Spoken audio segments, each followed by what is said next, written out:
नमस्कार दोस्तों, स्वागत है आप सभी का वागले एकेडमी में। हाँ, आप सभी का बहुत बहुत स्वागत है। आज की इस वीडियो में या कह लें इस गहन विश्लेषण में हम भारतीय इतिहास के अत्यंत महत्वपूर्ण विषयों पर विस्तार से चर्चा करेंगे। बिल्कुल, और ये विषय इतने अहम हैं कि आज भी हमारी राजनीति को प्रभावित करते हैं। सही कहा। तो आज हम मुख्य रूप से बंगाल विभाजन, जो कि 1905 में हुआ था, स्वदेशी आंदोलन और मुस्लिम लीग की स्थापना जो 1906 में हुई, उन पर बात करेंगे। और जो लोग प्रतियोगी परीक्षाओं की तैयारी कर रहे हैं उनके लिए तो ये बहुत ही खास होने वाला है। एकदम सही। ये क्लास मुख्य रूप से यूपीएसआई, एसएससी, रेलवे, यूपीएससी और अन्य सभी प्रतियोगी परीक्षाओं के लिए बहुत उपयोगी है।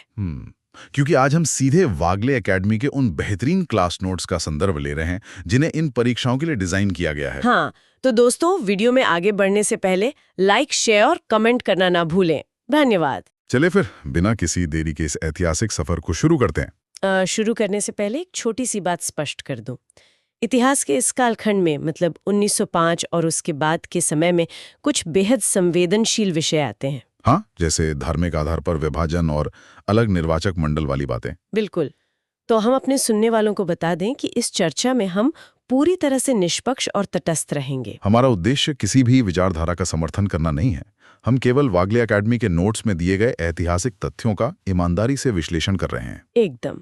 तो चलिए 1905 के उस दौर में चलते हैं। ये कल्पना करना भी कितना दिलचस्प है ना, कि किसी सरकारी फाइल पर प्रशासनिक सुविधा के नाम पर किया गया एक हस्ताक्षर, हाँ, एक अकेला हस्ताक्षर कितनी उथल-पुथल मचा सकता है। मतलब सोचिए, एक अधिकारी सिर्फ अपना कागजी काम आसान करने के लिए नक्शे पर एक लकीर खींचता है और अनजाने में ही वो एक पूरी की पूरी, मतलब एक सशस्त्र क्रांति को जन्म दे देता है। बिल्कुल, एक विशाल साम्राज्य की राजधानी बदलवा देता है और दशकों बाद एक बिल्कुल नए राष्ट्र के निर्माण का बीज बो देता है। देखिए, ये इतिहास की सबसे बड़ी विडंबनाओं में से एक है। फैसले कागजों पर लिए जाते हैं, लेकिन उनका असली असर तो पीढ़ियों तक महसूस होता है। सही कहा। और जब वो लकीर किसी बंजर जमीन पर नहीं, बल्कि 8 करोड़ की घनी आबादी वाले एक सांस्कृतिक गढ़ पर खींची जाए, तो वो सिर्फ एक सीमा रेखा नहीं रह जाती, वो एक गहरा घाव बन जाती है। बिल्कुल। तो चलिए इस पूरे घटनाक्रम की क्रोनोलॉजी को समझते हैं। हाँ, चलिए इसे डिकोड करते हैं। तो 20 जुलाई 1905 को बंगाल विभाजन की पहली औपचारिक उद्घोषणा होती है। और इस घोषणा के तुरंत बाद ही विरोध शुरू हो जाता है। नोट्स के अनुसार 7 अगस्त 1905 को कलकत्ता के टाउन हॉल में, जिसे भवानी माता मंदिर भी कहा जाता था, वहां एक भारी विरोध सभा होती है। सुरेंद्र नाथ बनर्जी के नेतृत्व में, है ना? हाँ, बिल्कुल। लेकिन जनता के इस भारी आक्रोश के बावजूद तत्कालीन वाइसराय लॉर्ड कर्जन नहीं रुकते।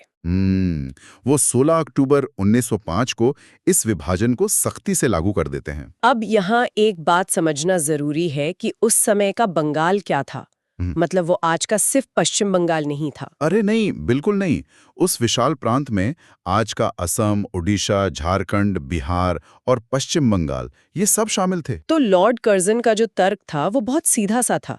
उनका कहना था कि 8 करोड़ की आबादी वाले इतने बड़े इलाके का प्रशासन एक केंद्र से चलाना मुश्किल है। प्रशासन चलाना मुश्किल है, ये उनका आधिकारिक तर्क था। लेकिन मुझे यहाँ एक बात खटकती है। अगर हम लॉजिकली सोचें तो 8 करोड़ की आबादी वास्तव में बहुत बड़ी होती है, खासकर 1905 के यातायात के साधनों को देखते हुए। हाँ, आपकी बात सही है। तो क्या कर्जन का ये प्रशासनिक सुविधा वाला तर्क पूरी तरह से गलत था? देखिए, प्रशासन की दिक्कत निश्चित रूप से थी। प्रांत बहुत बड़ा था, लेकिन समस्या विभाजन करने में नहीं थी। अच्छा, तो फिर समस्या कहाँ थी? समस्या इस बात में थी कि विभाजन कैसे किया गया। मतलब, जब आप एक बड़े राज्य को प्रशासन के लिए बांटते हैं, तो आप भौगोलिक सीमाओं या नदियों को आधार बनाते हैं। लेकिन कर्जन ने जो लाइन खींची, वो डेमोग्राफिक्स यानी जनसांख्यिकी के आधार पर थी। मैं अपने सुनने वालों के लिए इसे एक एनालॉजी से समझाती हूँ। ये ऐसा है जैसे किसी बहुत बड़ी कंपनी के प्रशासन को सुधारने के नाम पर उसे 2 हिस्सों में बांट दिया जाए। हाँ, लेकिन बंटवारा इस तरह से हो कि कंपनी के 2 मुख्य विभागों के बीच हमेशा के लिए दीवार खड़ी हो जाए और वो आपस में कभी बात ही ना कर सके। बिल्कुल सटीक एनालॉजी है। अगर इसे राजनीतिक भाषा में कहें तो ये जेरीमैंडरिंग का एक क्लासिक उदाहरण था। मतलब चुनाव क्षेत्रों को इस तरह काटना कि किसी एक वर्ग का राजनीतिक प्रभाव कम हो जाए। हाँ, कर्जन ने बंगाल को ऐसे बांटा कि एक तरफ पश्चिम बंगाल बना, जो हिंदू बहुल था, और इसकी राजधानी कलकत्ता रखी गई। वागले नोट्स बताते हैं कि एंड्रू फ्रेजर इसके अध्यक्ष बने। और दूसरी तरफ पूर्वी बंगाल बनाया गया, जो मुस्लिम बहुल इलाका था। इसकी राजधानी ढाका बनाई गई है ना? बिल्कुल। और इसका लेफ्टिनेंट गवर्नर ब्रूम फायर फुलर को बनाया गया। असम को भी इसी में जोड़ दिया गया। तो असल मकसद क्या था इसका? देखिए, बंगाल उस समय भारतीय राष्ट्रीय चेतना का नर्व सेंटर था। वहां का बुद्धिजीवी वर्ग ब्रिटिश नीतियों का सबसे बड़ा आलोचक था। अच्छा, तो कर्जन इस एकजुट वर्ग को? हाँ, कर्जन उन्हें दो अलग अलग गुटों में बांटकर उनकी ताकत को तोड़ना चाहता था।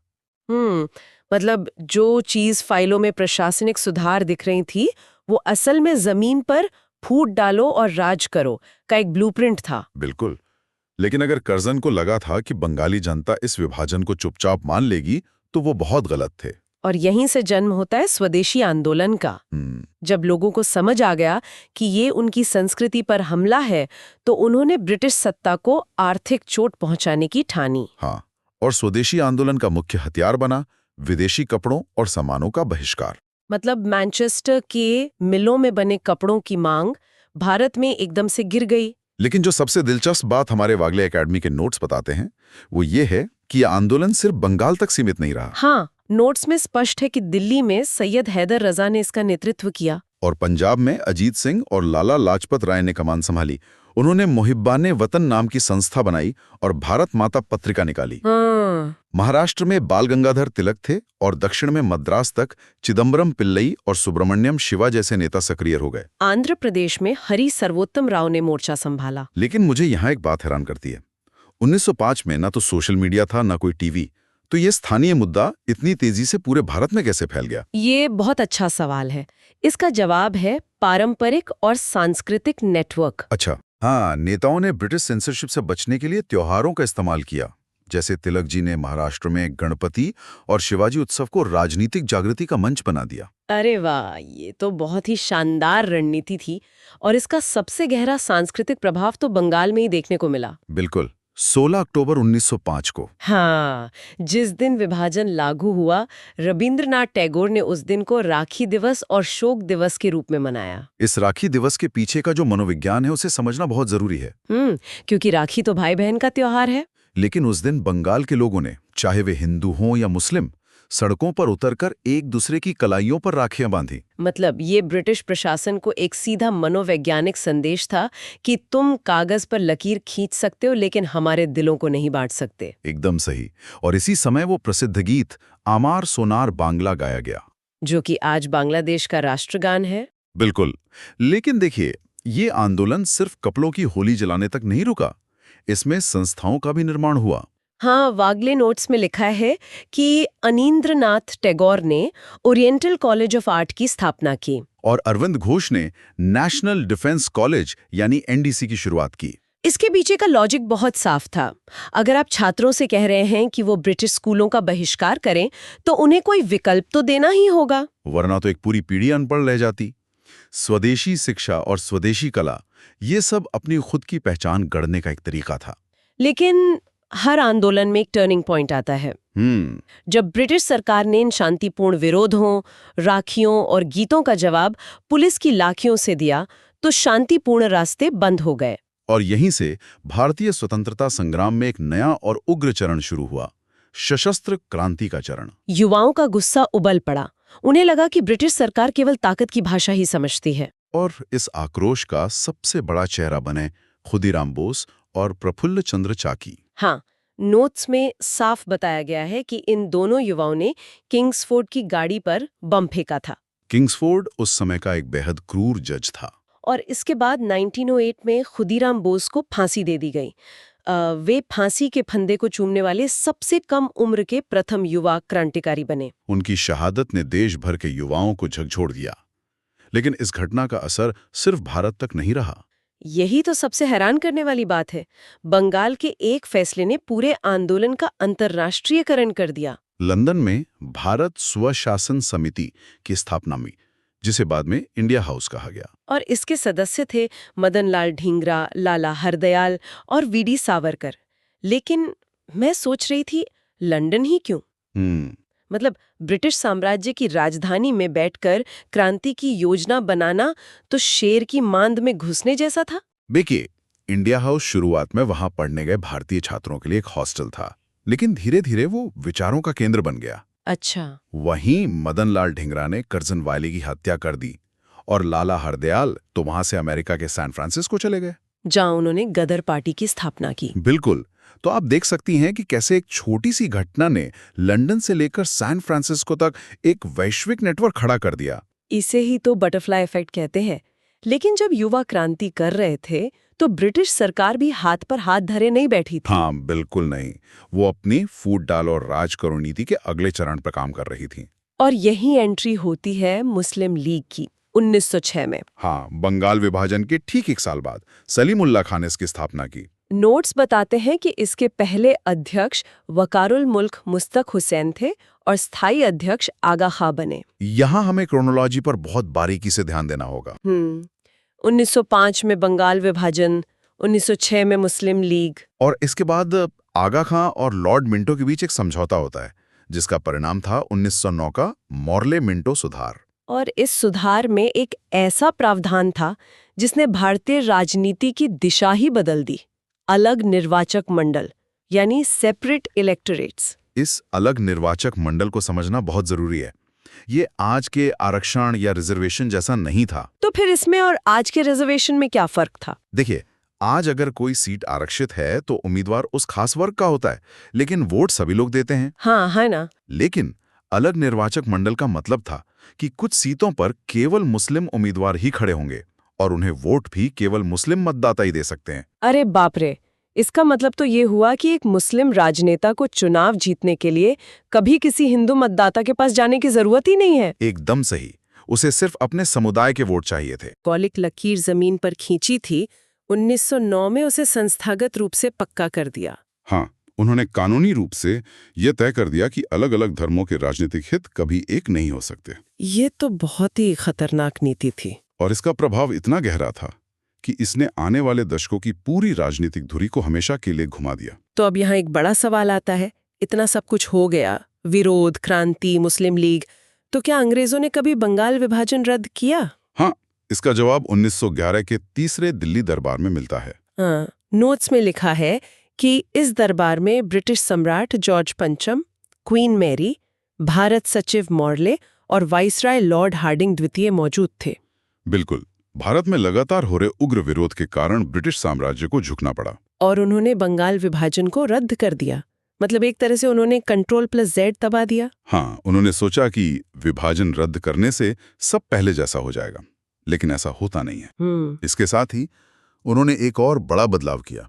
भारत की राजधानी को कलकत्ता से हटाकर दिल्ली स्थानांतरित कर दिया। कलकत्ता से दिल्ली? लेकिन ऐसा क्यों? क्योंकि कलकत्ता उस समय क्रांतिकारी गतिविधियों का गढ़ बन चुका था। अंग्रेजों को समझ आ गया था कि वहां रहकर पूरे भारत पर राज करना अब सुरक्षित नहीं है। ओहो, इसलिए उन्होंने प्रशासनिक केंद्र दिल्ली शिफ्ट कर दिया। और इसके बाद प्रशासन के लिए बंगाल से अलग करके 1912 में बिहार, 1936 में उड़ीसा और बाद में 2000 में झारखंड को नया राज्य बनाया गया। तो क्या 1911 में विभाजन रद्द होने से 1905 का वो घाव भर गया? दुर्भाग्य से नहीं। जो लकीर कागज से मिटा दी गई थी वो लोगों के दिमाग में बहुत गहरी छप चुकी थी। और इसका सबसे बड़ा सबूत हमें नोट्स के आखिरी हिस्से में दिखता है, 1933 का वो ऐतिहासिक घटनाक्रम। हाँ, 1933 में कैम्ब्रिज के एक छात्र चौधरी रहमत अली ने एक पत्रिका निकाली और उस पत्रिका का शीर्षक बहुत दमदार था, नाउ और never, are we to live और पेरिश फॉरएवर। मतलब अभी नहीं तो कभी नहीं, क्या हमें जीना है या हमेशा के लिए नष्ट हो जाना है। इस पत्रिका की अहमियत इसलिए है क्योंकि इसमें पहली बार एक अलग मुस्लिम राष्ट्र का वैचारिक खाका खींचा गया था। हाँ, उन्होंने भारत में 3 मुस्लिम प्रांतों की परिकल्पना की। पहला हैदराबाद, दूसरा बंगाल और तीसरा था एक बिल्कुल नया नाम, पाकिस्तान। और ये कोई रैंडम नाम नहीं था, ये एक एक्रोनिमी थी। पी से पंजाब, ए से अफगानिया या नॉर्थ वेस्ट फ्रंटियर, के से कश्मीर, एस से सिंध और टान से बलूचिस्तान। अब आप इस पूरी तस्वीर को देखिए। 1905 में कर्जन ने जो बीज बोया, 1909 के अलग निर्वाचक मंडल ने उस पौधे को सींचा और 1933 आते आते वो एक नए राष्ट्र के ठोस वैचारिक नक्शे के रूप में सामने आ गया। मतलब एक प्रशासनिक फैसले ने पूरे उपमहाद्वीप का भूगोल बदल कर रख दिया। बिल्कुल। तो आज के इस गहन विश्लेषण से सबसे बड़ी विडंबना जो निकल कर आती है वो ये है कि कर्जन ने बंगाल को इसलिए बांटा ताकि वो राष्ट्रवाद को कुचल सके। लेकिन असलियत में क्या हुआ? असलियत में इसके बिल्कुल उलट हुआ। उसके इस फैसले ने भारतीयों को पहली बार एक अखिल भारतीय राष्ट्रीय चेतना दे दी। सही कहा, कर्जन ने खुद उस राक्षस को खड़ा कर दिया जिससे वो डरता था। और यही हम सबके लिए बहुत बड़ा सबक है। इतिहास सिर्फ रटने वाले तथ्य नहीं है।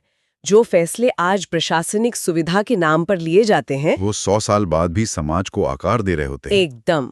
तो इसी विचार के साथ मैं अपने सभी सुनने वालों के लिए एक सवाल छोड़ना चाहती हूँ। बिल्कुल। जरा सोचिएगा, अगर 1905 में लॉर्ड कर्जन के पेन से वो लकीर कभी खींची ही नहीं गई होती तो क्या भारतीय उपमहाद्वीप का स्वरूप बिल्कुल वैसा ही होता जैसा आज है? या फिर इतिहास अपना रास्ता बनाने के लिए कोई और बहाना ढूंढ लेता? करते रहेंगे। तब तक के लिए सवाल पूछते रहिए और पढ़ते रहिए।